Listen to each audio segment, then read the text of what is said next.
60-year-old waitress fired for helping homeless man, only to find her life changed forever. Maggie, a waitress at Sunny's Diner, had spent nearly 40 years serving up hot meals, warm smiles, and a sense of community. At 60 years old, her hands bore the marks of decades of hard work, carrying heavy trays, scrubbing counters until they sparkled, and welcoming an endless stream of customers with her signature grin. Sunny's wasn't just a workplace for Maggie, it was her heart and soul. She knew every regular by name, remembered their orders by heart, and had listened to their stories more times than she could count. It was home. But one fateful, chilly Tuesday morning, everything changed. The diner doors swung open, and in stepped a man who instantly drew attention. His scruffy beard, tattered clothes, and a coat that looked like it had survived more winters than Maggie herself turned every head in the room. He clutched a worn duffel bag, his posture hunched as though he hadn't had a decent meal or a kind word in days. Whispers rippled through the diner, eyes darting toward him with judgment. But not Maggie. All she saw was a man in need. "The coffee's fresh," she called, her voice warm and inviting, motioning toward an empty stool at the counter. "Come on in, warm yourself up." The man hesitated, his eyes flickering with uncertainty, as though bracing for someone to shoo him away. Maggie, however, didn't waver.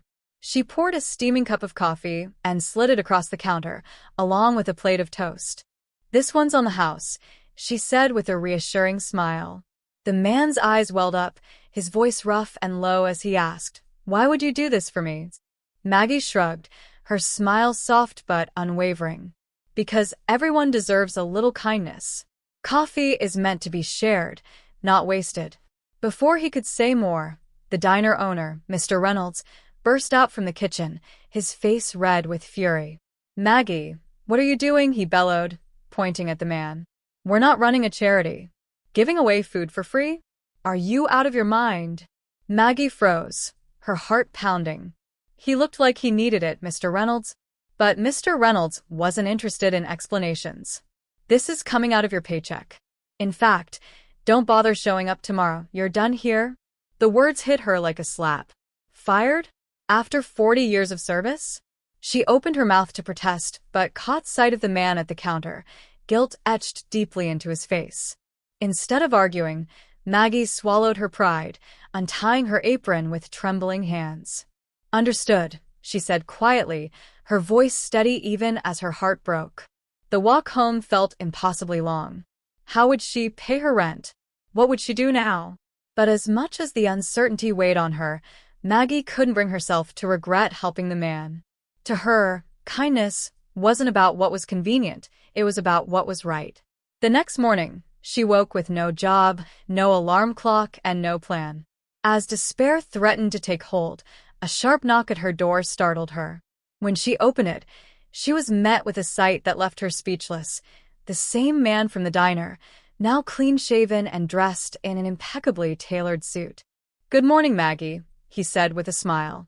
"May I come in?" Confused and stunned, Maggie stepped aside. "What's going on? Who are you?" The man chuckled softly. "My name is Daniel Harper. I'm a philanthropist. Yesterday, I was conducting an experiment to see if people still valued kindness. And you, Maggie, passed with flying colors." Maggie's jaw dropped. "You're not homeless?" "No," Daniel said, shaking his head. "But I have been. Years ago, I lost everything and survived only because of the kindness of strangers. Now that I'm back on my feet, I've made it my mission to find and reward people who embody that same spirit." Before she could respond, Daniel handed her an envelope. Her hands trembled as she opened it, revealing a check.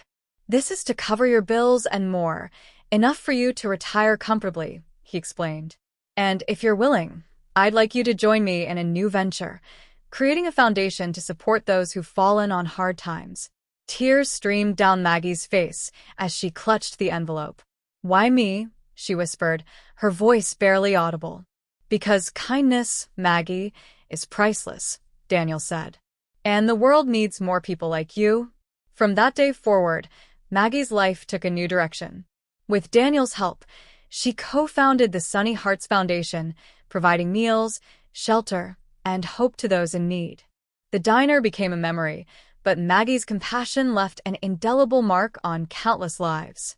Every morning, she woke with a renewed sense of purpose, knowing that even the smallest act of kindness could spark a chain reaction, transforming lives, including her own.